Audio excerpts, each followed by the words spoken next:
So in this video, simplify ko how you explain creating a retirement fund for your clients. So we talk about retirement fund. So usually ba tatanong natin si client sa atin, "Hi, Mr. Client, do you already know your current retirement fund or magkano kailangan mo before you retire?" If sagot nila, hindi pa nga eh. Okay, sige, that's great. So okay lang ba i-compute natin? Sure, pwede naman. So when we talk about retirement fund, ililista mo lang siya, retirement fund. So sa retirement fund is we ask the client, okay, sige, Mr. Client, currently ilang taon na po ba kayo? I'm already 30 years old. So you mentioned 30 years old ka, no?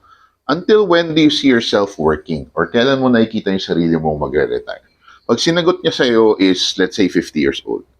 Okay, so 50 years old pala. Oh, yung bata pa, not bad. So kung 50 years old pa yan, until what age do you see yourself enjoying your retirement? Or anong edad mo nakikitang machuchugi ka? Or pwede nyo i-lighten up yung conversation naman. Deads, or titigil na sa pag-retire. O sabihin nila, let's say, on an average, sabihin yan 80 years old. Okay, great. Sige, so 80 years old na to. Meaning po niyan, from 30 to 50 years old po, 20 years pa po yan. Tama po ba? Oo, 20 years nga yan. And from 50 years old, retired ka until mategi ka, that's going to be 30 years. Do you agree? Yes, okay. Sige, so with these numbers, kukompute ko na po yung retirement fund. So ito yung simplified version na ginagawa ko at sinishare ko dun sa mga videos ko, di ba? So whenever we ask, okay, sige, so 20 years old, magkano ba ang gusto mong retirement fund pagdating ng 50 years old? So I want you to imagine, Mr. Client, today you're already 50 years old. No, 50 years old ka na, magkano sa tingin mo yung kailangan mong amount of money today, no, 50 years old ka na today, kapag nag-retire ka? Para yan sa travel mo, para sa enjoyment ng life, so maybe may masakit ka, may ininom kang gamot, magkano sa tingin mo? So, random number na lang. Let's say, sabihin niya, JM, kailangan ko mga 30,000, no, 30K per month para masustain yung lifestyle na gusto ko. Kung today, 50 years old ka na ako. So if that's 30,000 per month times 12, that's going to be what? 360,000 per year. Okay, so I agree, no? 360,000 per year siya. So what will happen, no? Sasabihin natin, okay, pero do you agree na today, 2024 is different from 20 years later? Oo. So that's what we call inflation. Familiar ka ba doon? Oo, familiar ako doon. Okay, sige, bigyan kita ng simplified definition. Ang ibig sabihin ng inflation is money, or peso yan, depende sa peso na natin. Money doubles every 10 years.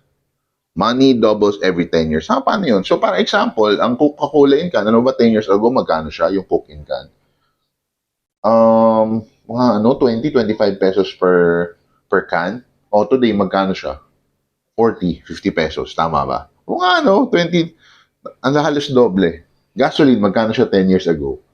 Parang 20 to 30 pesos. Ngayon, nasa 16 na. And so, that explains our inflation. Money doubles every 10 years. So, if we follow that computation, 360,000, ilang years ka bang retired? 360,000 per year, ilang years kang retired? It's going to be times ilang years? 30 years. No? So, compute na natin si calculator. Wala akong calculator. Let's go.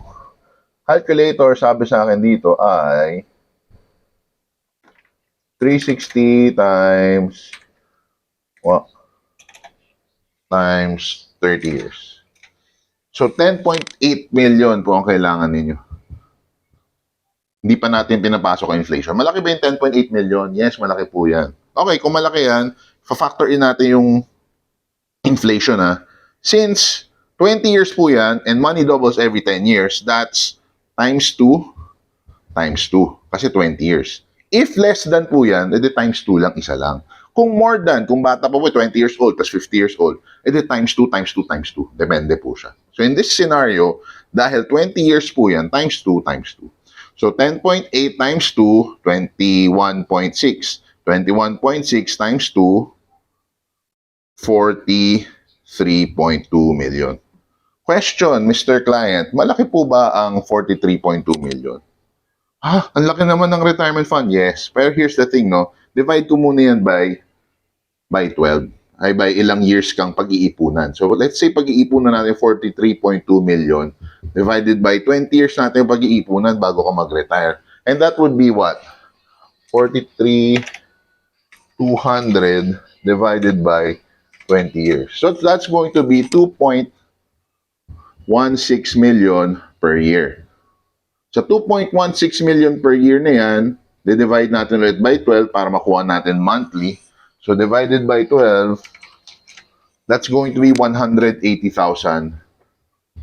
per month. Question, Mr. Client, kaya niyo po ba sa tingin mag-ipon ng 180,000 per month today para lang sa retirement mo?